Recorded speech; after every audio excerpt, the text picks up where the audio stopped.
In this morning with the U.S. economy, which shrank 0.2% in the first quarter of 2025. This is the first time the GDP has dropped, folks, 3 years. It is showing the impact of President Trump's trade policies on the markets, and it all comes as a federal court has just blocked most of his tariffs, ruling that the president does not have the unbounded authority to impose levies on virtually every foreign nation. CBS News Chief White House correspondent Nancy Cordes is tracking all of this for us, and she joins me now from the White House lawn. So Nancy, this is bad news for the administration, a shrinking economy, and now this ruling from a judge. What are you hearing is the reaction from the White House, if any?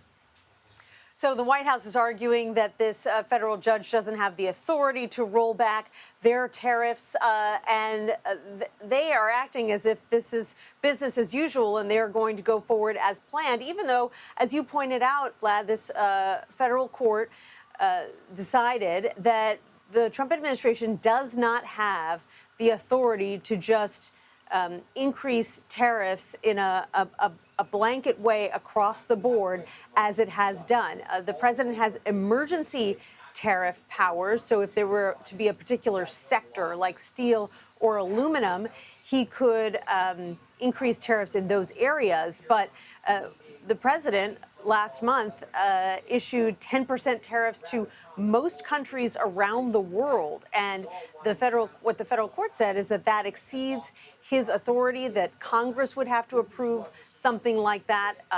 Now, there are some alternatives, it appears, for the administration. They could try to use a different authority. They could go to Congress and ask for these tariffs to be approved. So it doesn't signal the end of the tariff regime that the Trump administration has put in place, but it is a major stumbling block. All right. So let's talk about the other big headline, Nancy, although I think the economy is really what matters to most people. But everyone is talking about Elon Musk. You saw in that Sunday morning pre-interview how he feels about this big, beautiful spending bill. I actually can't believe that's the official name of it. But he is also leaving the Trump administration. What do we know about the departure? And what are you hearing about how things stand between him and President Trump? So he is officially leaving tomorrow. He has to, under the terms of the kind of government contract that he has, which only enables him to be here for a short period of time. But he's going to be in the picture. He is still close with the president. He is still very invested in the DOGE effort. So even though he's already begun the official offboarding process, we're going to continue to see him here at the White House. He'll continue to be an unofficial advisor to the president of the United States. Interestingly, even though President Trump likes to talk about the big, beautiful bill, Musk did not have very kind words for that bill in his interview for Sunday morning. He said that it adds $3.8 trillion to the deficit, according to the Congressional Budget Office. And he said that that is going to hurt the DOGE efforts that he has undertaken to shrink the size of government over the past 4 months. Take a listen.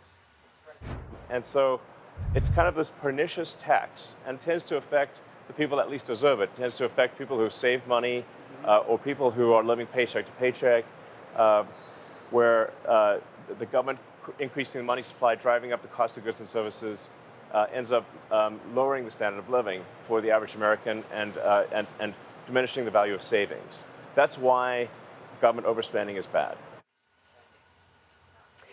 So you hear Elon Musk there arguing not just against the bill, but also government spending in general. He says that he is going to continue to fight to reduce government spending even after he is gone.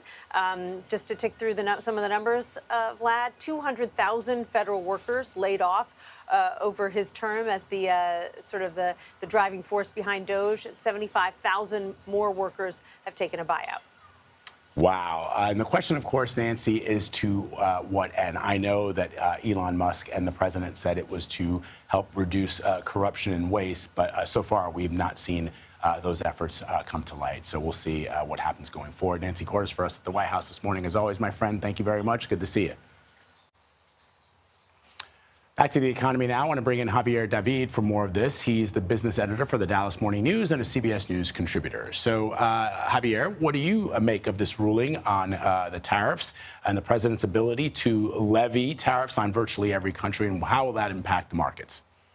Yeah, look, it's a brand new day. The tariffs have been canceled, and the administration still kind of like wants to make fetch happen and wants to use alternative tools to implement them. As Nancy just mentioned, there are ways that they can try and force the issue, and they're most certainly probably going to appeal.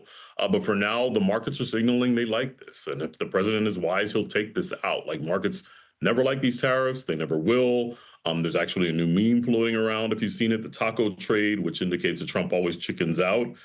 He hates bad press. He hates what the acronym implies.